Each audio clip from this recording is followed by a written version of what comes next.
Funding for Music Voyager provided in part by Live concerts are my passion. Now I can enjoy them over and over again.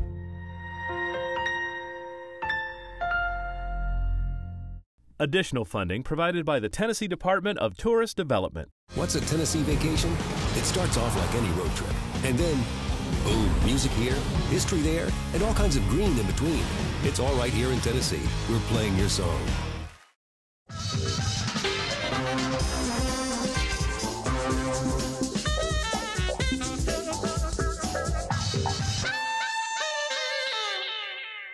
And by the Franklin Theater and these Tennessee Convention and Visitors Bureaus.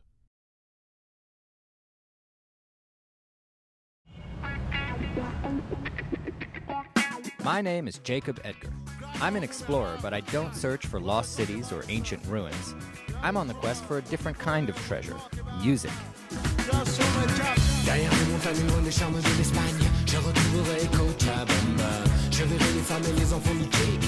As an ethnomusicologist and world music record producer, I travel the globe hunting for the best songs the world has to offer.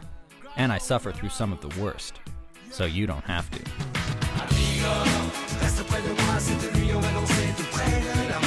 I've got a backstage pass to the world's music, and I won't stop until I've heard it all.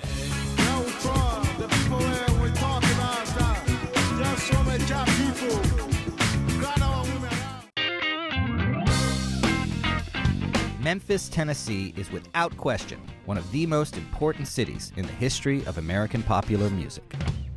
Didn't answer my cell phone calls, you wear a new perfume.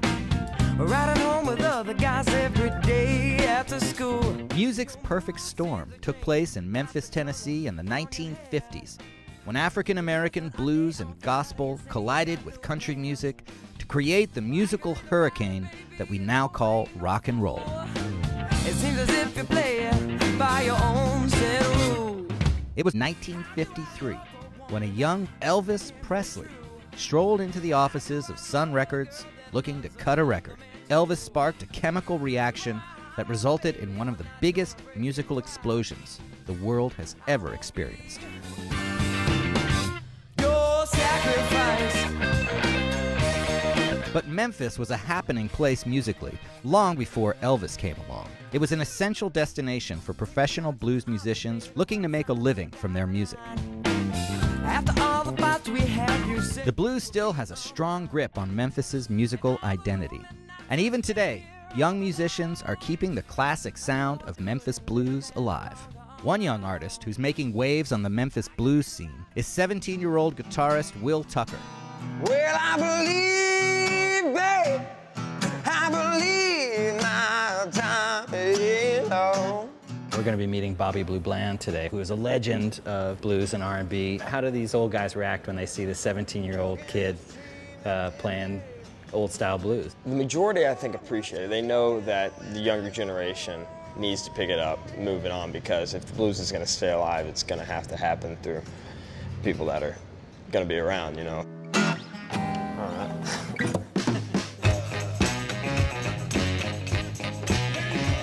Bobby Blue Bland, a member of the Rock and Roll Hall of Fame since 1992, has been covered by everyone from Van Morrison to Kanye West.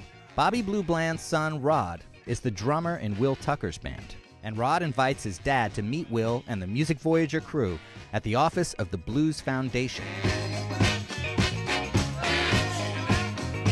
Bobby Blue Bland is happy to school Will on the finer points of the blues as they rehearse Bland's classic 1950s hit song, Farther Up the Road. 1, 2, 1, 2, 3.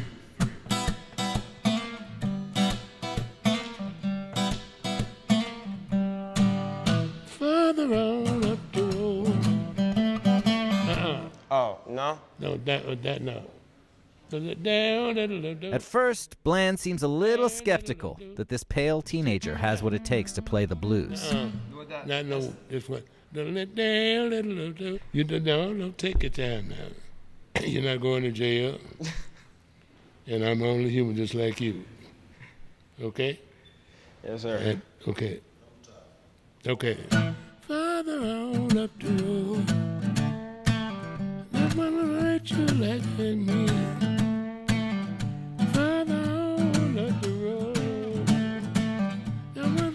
would you like it? Little further on the road. Little. Baby, you just wait and see. But after a few run-throughs, You got to reach just what you show. we head to the B.B. King's Club on Beale Street, where the audience gets a nice surprise when the legendary Bobby Blue shows up for an unannounced performance. And baby, you just wait and see.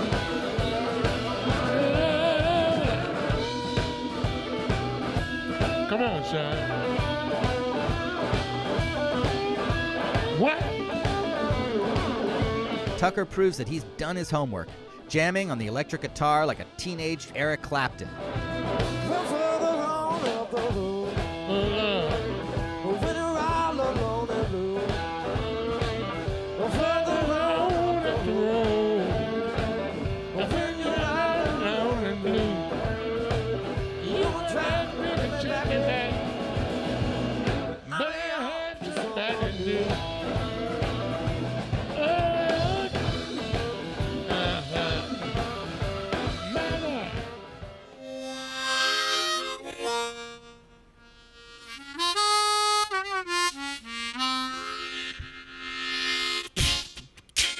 Another young Memphian who's taking the blues in new directions is Brandon Bailey.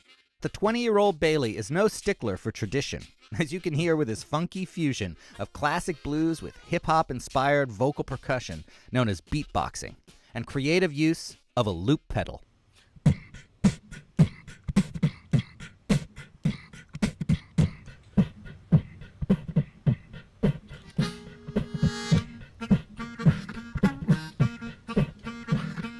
Bailey calls his unique style harp boxing. So what inspired you to start beatboxing with the harmonica? Well, I was actually surfing through YouTube and came upon this guy whose name was Benjamin Darville, who was one of the original members of the Crash Test Dummies. And about 12 years ago, he moved to London and started doing his own solo show where he started using looping and beatboxing and harmonica playing, and really worked up from there, watching every single video of him on the internet and studying it.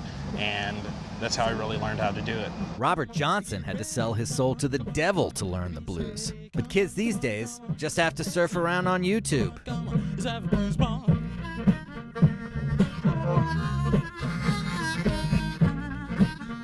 Now, harmonica has played an important role in the history of Memphis music. How do you feel that you're connected to that tradition? All of the classic harmonica players at one point or another did move through Memphis, sort of that train line going from Louisiana to Memphis up to Chicago and back. So a lot of the music and culture was able to really acclimate into this area. So what I'm doing is basically an extension of what they were doing, I think. Come on, come on, come on, with that show now, come on, come on, come on, be slow now, come on, come on, come on, get ready, come on, come on, come on, be steady, come on, come on, come on, with that dance now, come on, come on, come on, let's have a blues ball.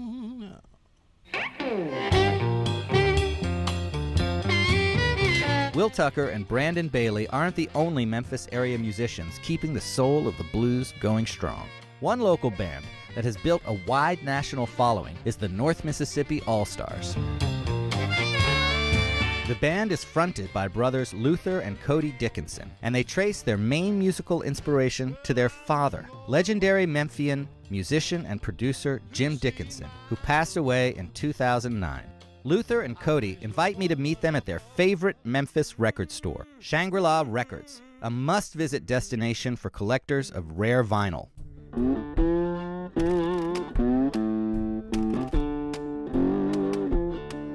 Let it roll, good Lordy, let it roll. Let it roll, good Lordy, let it roll.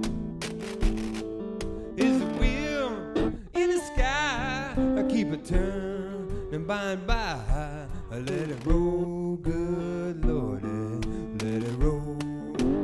Our father grew up here in Memphis, you know, in the teenager in the 50s in Memphis, Tennessee. That's like rock and roll heaven, you know. Our dad played with the Rolling Stones and Aretha Franklin and Bob Dylan. And I've heard of some of those people, yeah. That's cool. Sounds familiar. He was a piano player, you know, a rock and roll piano player and a record producer. And did you guys play together? Did you play with your dad growing up as well? Or? Yeah. We did when we were teenagers. We started this little band, Jim Dickinson and the Hardly Can Playboys.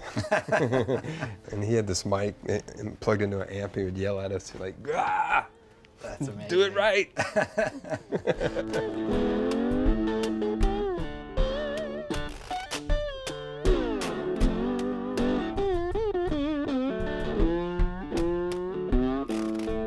Tell me about the song that you played today. Sure, it's called Let It Roll, and I wrote it right after our father passed, you know, so that was pretty emotional. And wrote a bunch of songs during that period of time, but that one kind of feels the best when we play it. It was just part of our life, and our father was ill and he passed away, but then my daughter was born, and just gotta let it roll. So let it roll. Let it roll. Let it roll. Lord, let it roll.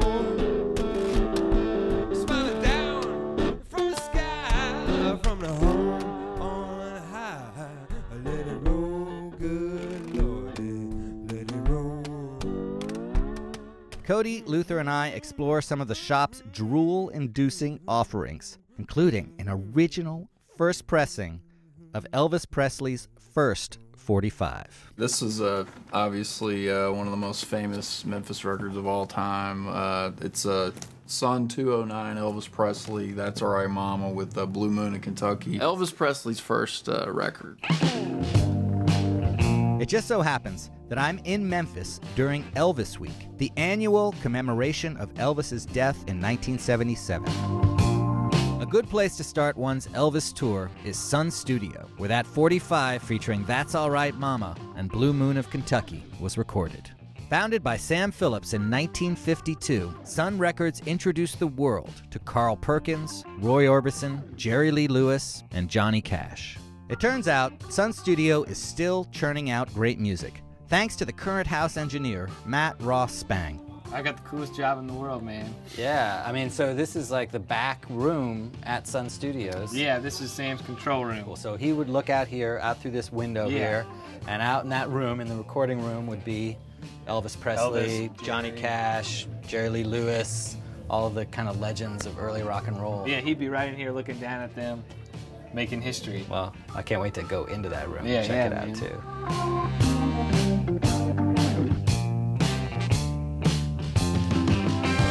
After giving me a tour of the studio, Matt and bandmate Jason Freeman take me to another legendary Memphis location, the funky bar and former brothel, Ernestine and Hazel's.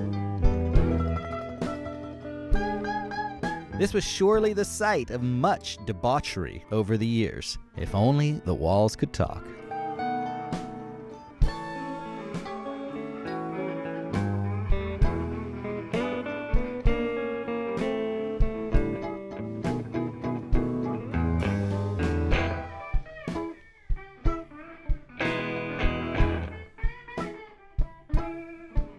If a tour through Elvis's musical career begins at Sun Studio, it ends, appropriately enough, at Graceland, the mansion where Elvis lived during the height of his fame and died at the age of 42. I'm just going to ask you a few questions and see if I can stump you, because I was talking with you earlier and I was very impressed with your knowledge. So I'm going to start with some easy ones. Okay. All right.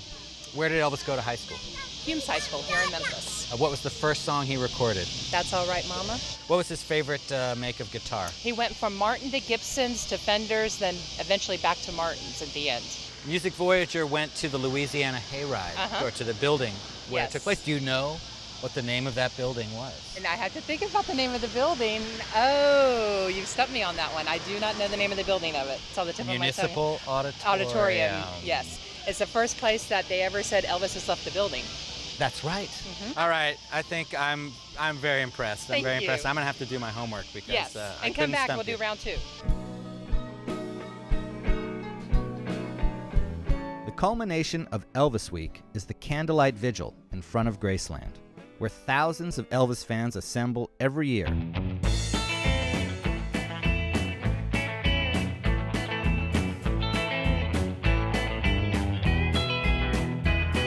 As I wander through the crowd, I meet grandmothers from Montreal, members of the Elvis fan club who came all the way from Brazil, young hipsters with Elvis enshrined on their bodies with tattoos, and of course many, many, many Elvis impersonators, or as I learned they prefer to be called, Elvis tribute artists.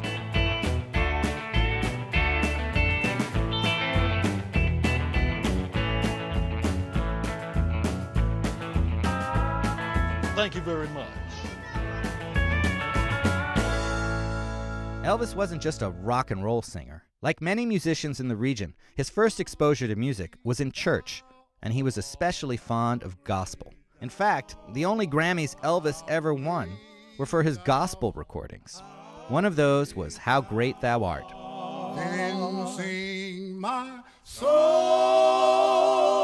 my Savior God, to thee. How great thou art. How great thou art. How great thou art. How great thou art. Then sing my soul, my Savior God, to thee. How great thou art. How great thou art. How great thou art. How great thou art. The blues was the sound of juke joints and Saturday nights, and gospel was the sound of the church and Sunday mornings. But each have played an essential role in the sound of the popular music we listen to today. How great thou art. How great thou art. How great thou art. How great thou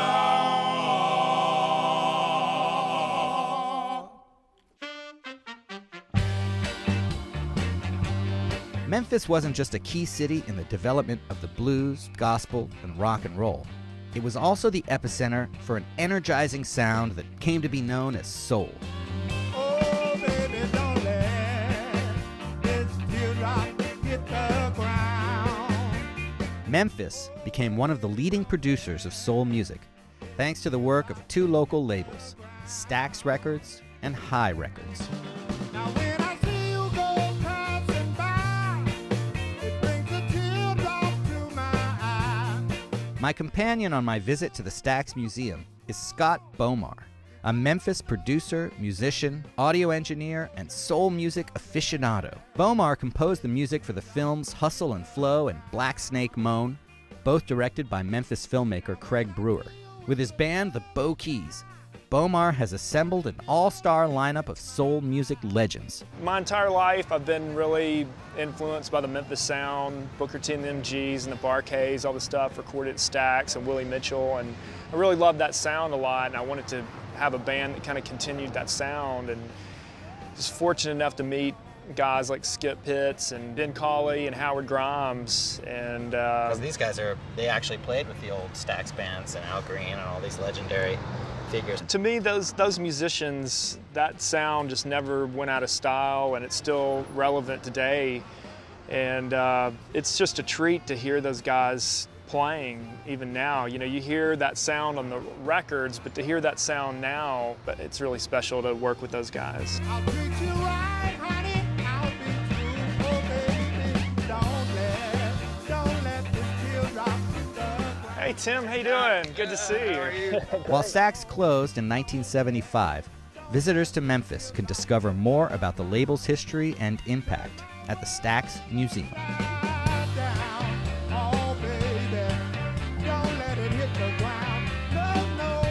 It's been said Memphis is a cultural collision, and I think that's definitely contributes to the Memphis sound. It's a collision of this whole area, the Mid-South, it's a collision of all these different cultures and people and sounds all coming together.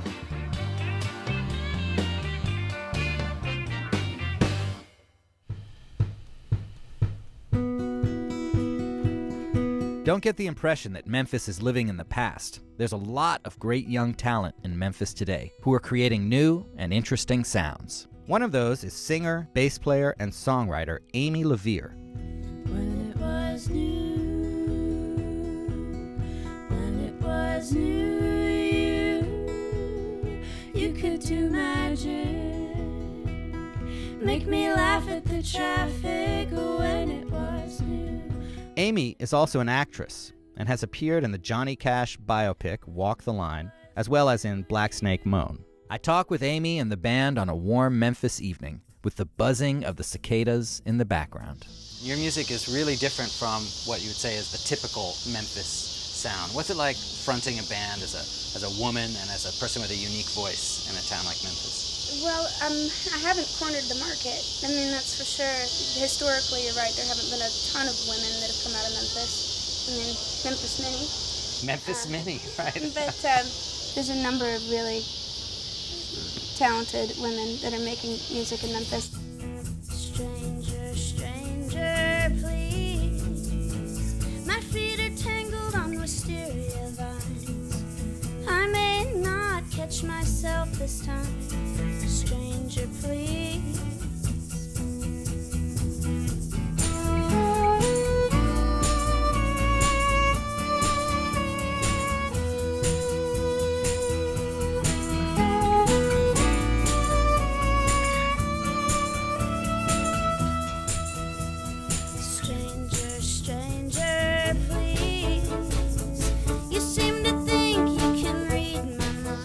Happening in the rock clubs around town, it's all very diverse, really very rich. Memphis is with what's happening here. Someone else said that it was a lot like the Millennium Falcon, where it's kind of beat up and run down, but it's really cool and it can go light speed and it's funky and I thought that sort of sounded like Memphis, yeah.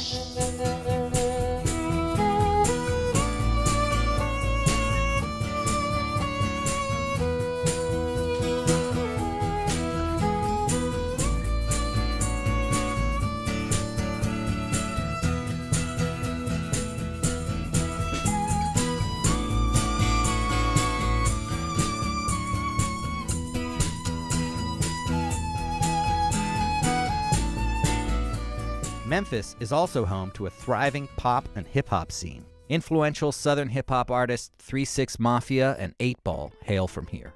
One of the city's most famous contemporary voices is Justin Timberlake, and the uber pop star recently started his own record label with the intention of signing great local talent. You know you want it, there it is, go and fetch. The first group Timberlake signed to his label is Freesol, whose progressive hip-hop, rock, and soul blend draws on its Memphis roots, filtered through a modern urban lens. I meet up with a couple of members of Freesol at another popular destination for Memphis music fans, the Rock and Soul Museum.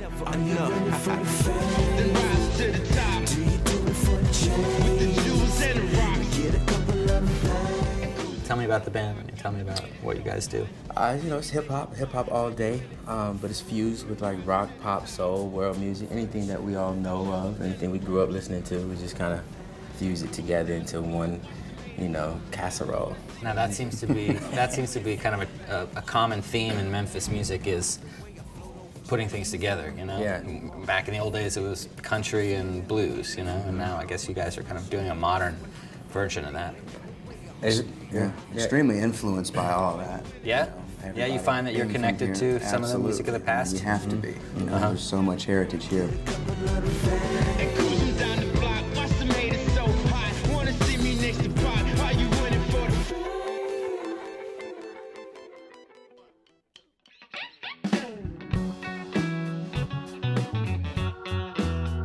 Memphis is an amazing destination for music fans. From the blues clubs of Beale Street, the recording studios where rock and roll was born, the Stax Museum, and of course Graceland, there's an overwhelming amount to discover and explore. Throw in the city's funky record shops, inspiring young musical talents, and thriving nightlife, and you've got a city that isn't just resting on its laurels. Memphis continues to live and breathe music.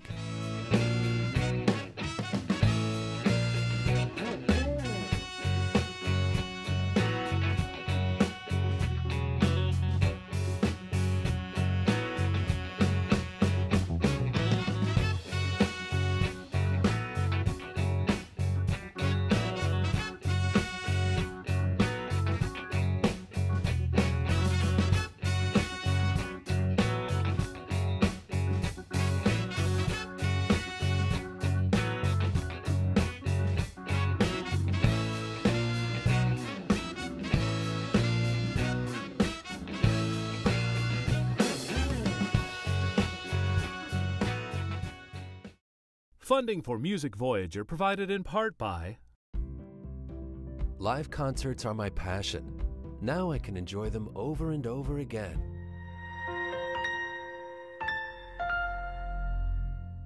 Additional funding provided by the Tennessee Department of Tourist Development. What's a Tennessee vacation? It starts off like any road trip. And then, boom, music here, history there, and all kinds of green in between. It's all right here in Tennessee. We're playing your song.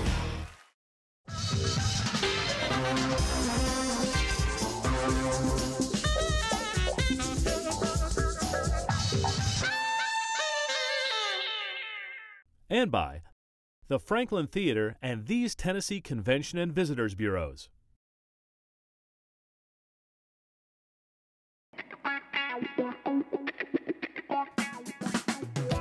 For additional information on the Music Voyager or the artists featured in this episode, visit us on the web at musicvoyager.com.